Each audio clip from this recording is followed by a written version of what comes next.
Good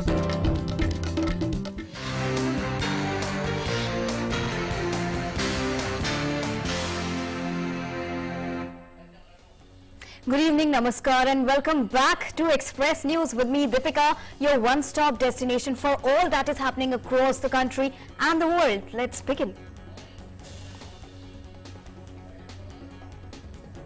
In Odisha, the world-famous annual Rath Yatra of Lord Jagannath has begun at Puri from Monday. Rath Yatra is also known as Gundicha Jatra, which is birthplace of deities Lord Jagannath, Lord Balabhadra and Devi Subhadra. Yatra will continue till 20th of July. Massive security arrangements are in place for a smooth conduct of the 9 days festival of Rath Yatra of Lord Jagannath amid strict COVID-19 protocols. District administration has clamped Section 144 in and around Puri to stop inflow of devotees for Yatra. President Ramnath Kovind has extended warm greetings to all countrymen, especially all the devotees in Odisha on the spacious occasion of Rath Yatra for Lord Jagannath. Prime Minister Narendra Modi has extended greetings to everyone on the special occasion of the Rath Yatra. PM in a tweet said, "We bow to Lord Jagannath and pray that these blessings bring good health and prosperity in everyone's lives. Jai Jagannath." The annual Rath Yatra of Lord Jagannath in Ahmedabad, city of Gujarat, has started. The event generally attracts huge crowd. However, Rath Yatra this year is being taken out amid a curfew on its route. Union Home Minister Amit Shah attended Mangala Aarti at Lord Jagannath Temple in Ahmedabad in wee hours today. The Aarti was attended by Amit Shah and his family.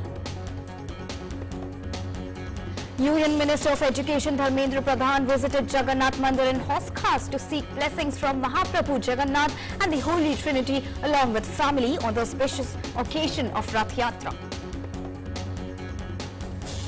Home Minister Amit Shah delivered an address at the National Forensic Sciences University, Gandhinagar.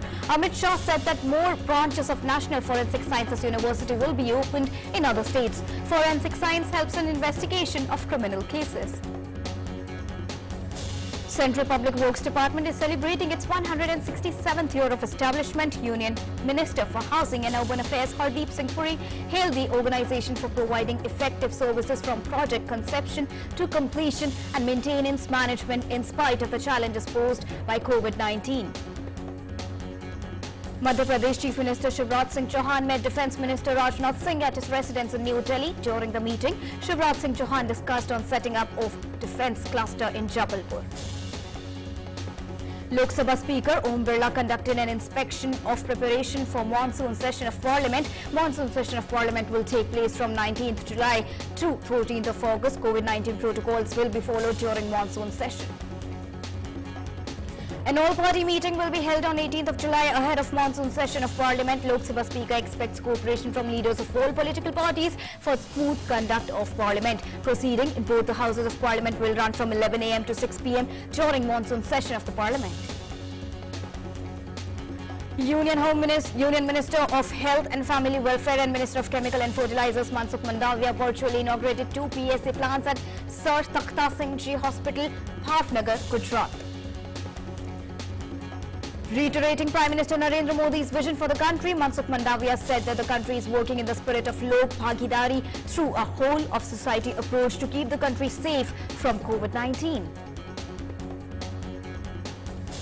To reinforce India-Bangladesh ties and honor Bangabandhu Sheikh Mujibur Rahman, ICCR and the Delhi University are signing a memorandum of understanding for the establishment of the Bangabandhu Chair of Bangladesh at the University of Delhi. Union Minister for Road Transport and Highways Nitin Gadkari on Monday inaugurated and laid foundation stone for 16 national highway projects in Manipur with an investment of 4,148 crore rupees, covering total length of 298 kilometers. The project will provide all-weather connectivity to Manipur with the rest of the country and the neighboring countries.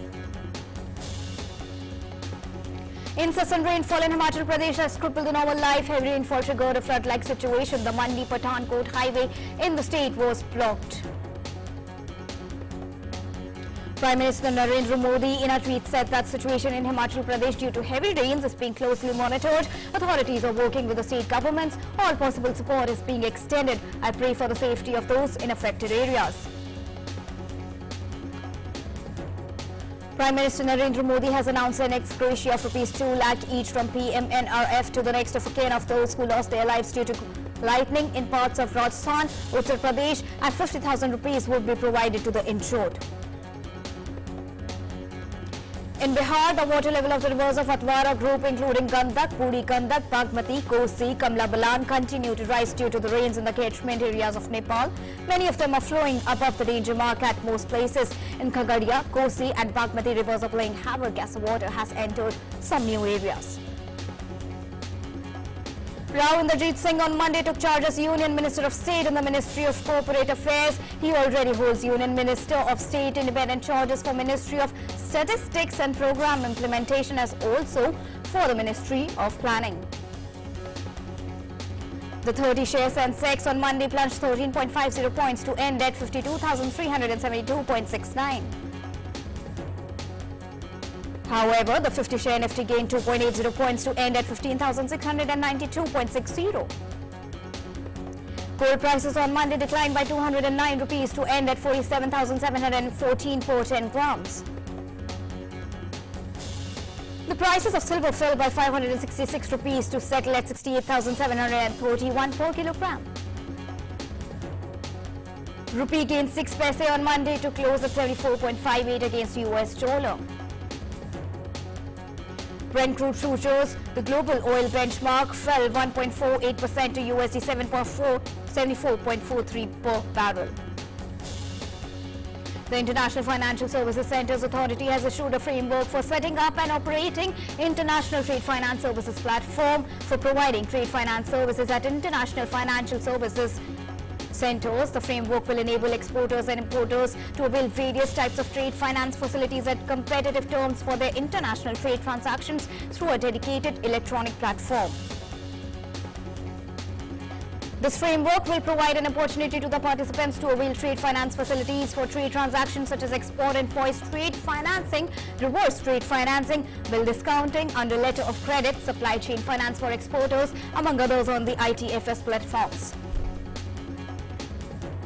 The country's biggest car manufacturer, Maruti Suzuki, on Monday said it has hiked prices of hatchback, Swift and CNG variants of further models by up to 15,000 rupees. The price change for all Swift and all CNG variants is owing to an increase in various input costs, Maruti Suzuki India said in a regulatory filing.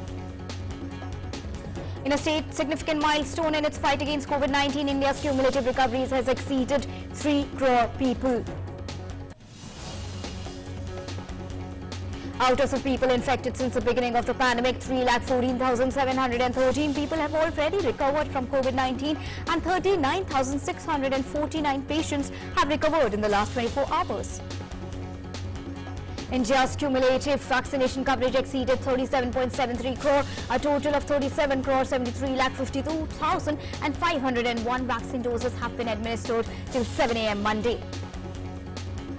12,35,287 vaccine doses were administered in the last 24 hours. India has reported 37,154 new cases in the last 24 hours. Less than 50,000 daily new cases have been reported since 15 continuous days. India's active caseload stands at 4,50,899 and active cases are now only 1.46% of the country's total positive cases. With substantially ramped up testing capacity across the country, a total of 14,32,343 tests were conducted in the last 24 hours across the country. Cumulatively, India has conducted over 43 crore tests so far. Weekly positivity rate is currently at 2.32%, while the daily positivity rate stands at 2.59% on Monday. Daily positivity rate has remained less than 3% for 21 consecutive days and has remained below 5% for 35 consecutive days now. More than 18 crore 76 lakh people have so far tested positive for coronavirus across the globe. Recoveries stand above 17 crore 16 lakh. The deadly coronavirus has claimed more than 40,49,000 lives worldwide. The United States remains worst affected from COVID-19. The number of positive cases in the country has crossed 3 crore 47 lakh. COVID-19 related deaths in the US stand above 6 lakh 22,000. U.S. Treasury Secretary Janet Yellen has expressed concern about the Delta variant and other COVID-19 variants threatening global recovery and urged her G20 counterparts to speed up vaccine sharing support. Addressing media persons after a G20 finance leaders meeting in Venice in Italy, Yellen said the best way to fight the pandemic is with more equitable vaccine distribution worldwide and more fiscal policy support where feasible. Yellen also said the goal was to vaccinate 70% of the world's population by next year. British Prime Minister Boris Johnson says the global pandemic is not over yet, warns as England set for rules easing. UK Health Minister has asserted that many restrictions will be lifted, but mask wearing in indoor enclosed places is expected to remain in place. Israeli Prime Minister Naftali Bennett has announced that a shipment of COVID-19 vaccine has been moved forward to 1st of August, which will, together with a swap deal with South Korea, will allow Israel to maintain a continuous stocks of Pfizer Inc. vaccines. The rapid spread of the Delta variant has sent vaccination rates in Israel back up as new infections have risen over the past month from single digits to around 450 a day. Russia reported over 25,000 COVID-19 cases on Sunday, including 5,410 in Moscow. Russia is trying to contain a rise in cases and deaths and has introduced mandatory vaccination in Moscow and some other regions for a wide group of citizens. In Cuba, thousands of people on Sunday took to the streets of Havana to Santiago, expressing frustration over COVID-19 pandemic restrictions. Protesters even expressed their anger over the pace of COVID-19 vaccinations, which they said was being neglected by the government.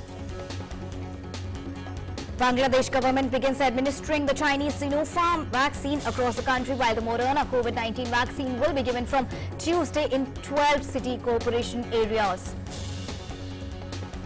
Bangladesh has reported its highest ever single-day death toll and new COVID-19 infections yesterday, even as it completes 11 days of the country-wide strict lockdown.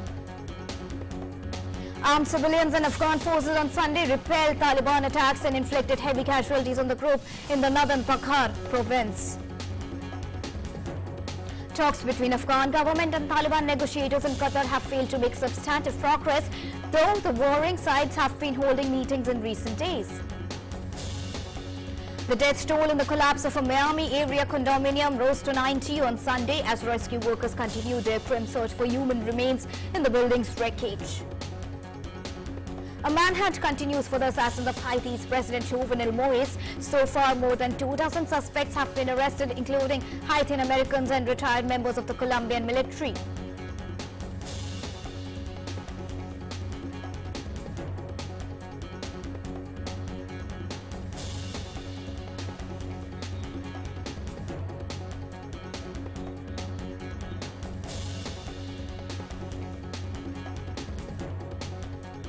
Russia has been witnessing unusual summer this year. The temperature in Sakov has reached 32 degrees Celsius. Residents of the town are resting by the shores river Velikaya, while some bathe in the river's water to get respite from the heat.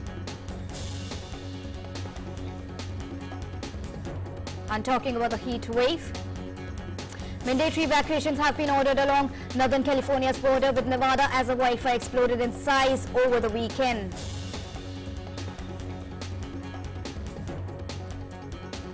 In Spain, people are sweltering through their first heat wave of the summer as the temperatures crept up close to 50 degrees Celsius. On Sunday, locals sought to cool off by Madrid's fountain or headed out to watery reservoirs.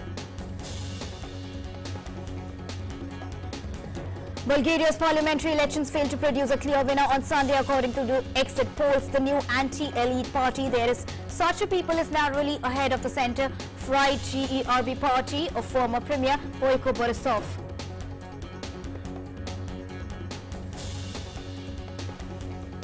About 150 activists took to streets in Manila to protest against China to mark the 5th anniversary of an international court ruling invalidating China's historical claims on the South China Sea. The activists gathered protested outside a commercial building housing the Chinese embassy in Manila.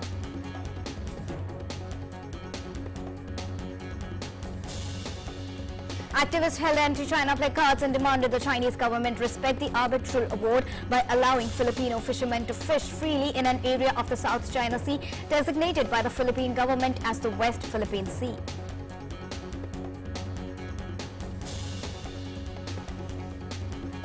Mexico City has inaugurated a section of its first cable car line, the cable bus, in order to improve mobility in the city of 9 million people. The city inaugurated the 4 stations separated by 1.7 kilometers in Coatepec. The cable bus system will have a length of 9.2 kilometers and will have 5 stations.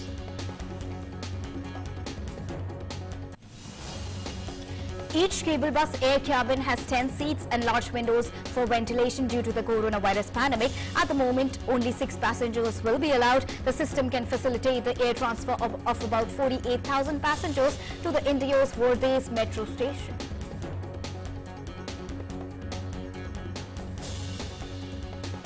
About 200 swimmers dived off the southern French island of the location famous Chateau de Fortress to brave a 5-kilometer swim to Grand Roca Blanc beach off the coast of the port city of Marseille. There are a total of 9 races during the 3-day event.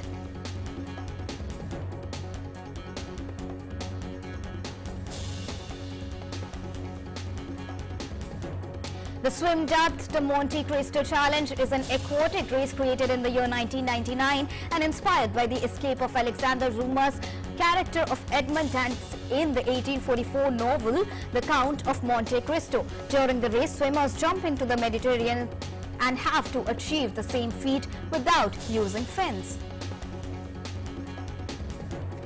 A Dubai beauty salon has come up with a novel solution of a microchip manicure that carries your digital calling card to avoid getting too close to others when trading business cards. Clients at Lenore Beauty Lounge near the PAISE Trade Center can choose to upload their desired information to a microchip via an application available on either iPhone or Android. The idea was the brainchild of salon owner Noor Makarakam, who says hers is the first salon in the United Arab Emirates to provide the service. Since posting it on her business social media page about a month ago, she says clients have flocked in to try the new experiment. Makeup artist Seher Ahmed travels to West Bank in a pink and black minibus with a picture of Marilyn Monroe painted on it, named Glitter and adorned with the slogan "Beauty on the Way." The minibus services brides and clients short on time or ones who are unable to reach the salon. The portable hair and beauty salon is inspired by COVID-19 restrictions that prevented women from frequenting beauty parlors in addition to the difficulties they face at checkpoints around the West Bank. A surprising mixture of waste and high fashion comes together in a newly established recycling space in the Russian capital of Moscow. The space bears a rather puzzling name, Non-Museum of Garbage. This eco-cultural project was launched in the year 2019 in Yekaterinburg, almost 1,800 kilometers east of the capital, during an annual museum festival. The branch that opened in Moscow on 29th of June combines recycling education with practice. Guided excursions teach visitors to sort 20 different sorts of waste, including different types of plastics, glass, papers and foils. Using a toilet can pay you back. South Korea's Ulsan National Institute of Science and Technology's Professor Cho Ji-won has designed an eco-friendly toilet connected to a laboratory that uses human waste to produce biogas and manure. Everyone who uses this toilet gets yul, which means honey in Korean. Students can use the currency to buy goods on campus from freshly brewed coffee. Does cooking require the use of all 5 senses? In Vietnam, a kitchen is employing more than half of the staff with hearing impairment, contributing to the community being able to reach their dreams and to be independent. Some of these things young people hope to one day achieve. Divers in Dubai can explore an underwater sunken city in the world's deepest pool, which reaches depth of 60 meters at a facility called Deep Dive Dubai. Handout footage shows divers swimming around an underwater arcade, library and apartment. Ministry of Youth Affairs and Sports Anurag Thakur chaired the 7th meeting of the high-level committee in New Delhi today to review the participation of the Indian Tokyo team for Olympics 2020. The Minister of State for Youth Affairs and Sports, Shri Nishith Pramanik, was also present in the meeting. Various aspects including world-class training and facilities for the selected players for Tokyo Olympics were discussed in the meeting chaired by Sports Minister Anurag Thakur, including the progress of #Cheer4India campaign and the preparations for the interaction with the Prime Minister. Prime Minister Narendra Modi will interact with Tokyo Olympic-bound athletes on 13th of July at 5 p.m. to motivate them ahead of their participation in the forthcoming games. The interaction will be telecast live on Doordarshan and on various government social media platforms. In football, Italy rigged England's Euro 2020 party at Wembley on Sunday night, winning the final on penalties to plunge the host nation into despair and prolong their 55-year wait to win a major title. Roberto Mancini's men recovered from the shock of conceding the quickest goal ever in a European Championship final to equalize and held their nerve to claim a 3-2 shootout victory. Harry Kane and Harry Maguire scored for England, but while Pickford kept hopes alive with saves from Andrea Bellotti and Jorge Nino, Domenico Berardi, Bonucci and Federico Bernardeschi scored for Italy. The UK Prime Minister and the Football Association have condemned racist abuse aimed at England's Jadon Sancho, Marcus Rashford and Bukayo Saka after the Euro 2020 final defeat by Italy. All three players missed penalties in the 3-2 shootout loss and were targeted on social media after the game. In its official statement, the Football Association said it was appalled by the abuse of three players. The team had taken a knee before the beginning of the games at the European Championship to extend its support for an end to racial inequality. It further stated that the young and multi-ethnic English squad has won the hearts of fans before failing to win the title. Rashford highlighted racial abuse he received on social media in May after losing the Europa League final with Manchester United, and last year Sancho was among sports stars protesting against racism following the murder of George Floyd by a police officer in Minneapolis. World number 1 Novak Djokovic beat Italian 7th seed Matteo Berrettini 6-7, 6-4, 6-4, 6-3 on Sunday to win his 6th title at Wimbledon. His third straight triumph at the All England club also earned the Serbian a 20th Grand Slam title, equaling the men's record haul held by Switzerland's Roger Federer and Rafa Nadal of Spain. Djokovic now only needs to win the US Open to become the first man since Rod Laver in 1969 to complete the calendar slam or career slam. He also completed the third leg towards achieving the golden slam. No man has ever won the 4 slams and an Olympic gold in the same year.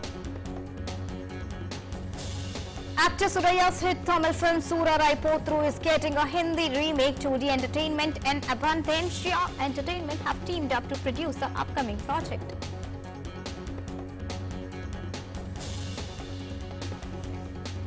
Veteran Bollywood actor Anupam Kher shared a video of Russian Army school cadets singing the patriotic song "Ye Vatan" from the cult classic 1965 movie Shaheed at a morning school prayer.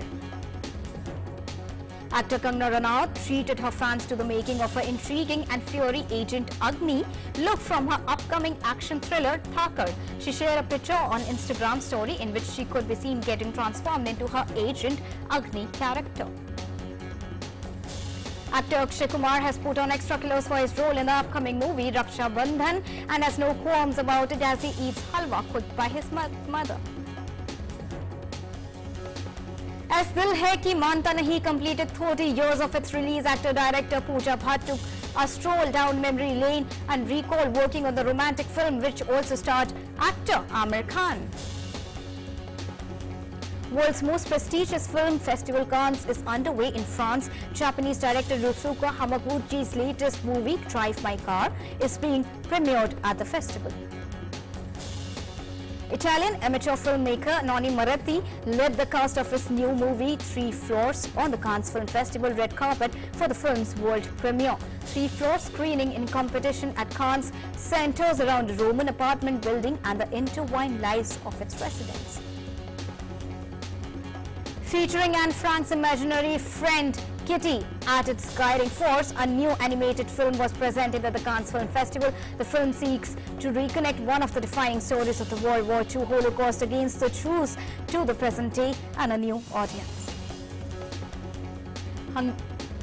Hungarian director Cornel Mundrokso returned to the Cannes Film Festival to premiere his new film Evolution. Screening in the Cannes premiere section of the festival, Evolution reunited Mundrokso with pieces of a woman writer Kata Weaver.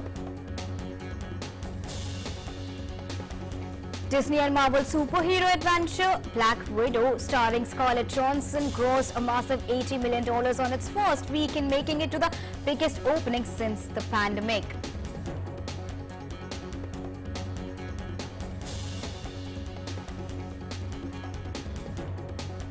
That's it for now in this bulletin, but news continues here on DD India. Meanwhile, please take care of yourselves, follow all COVID-19 protocols, vaccinate yourself and stay updated with DD India. Bye-bye.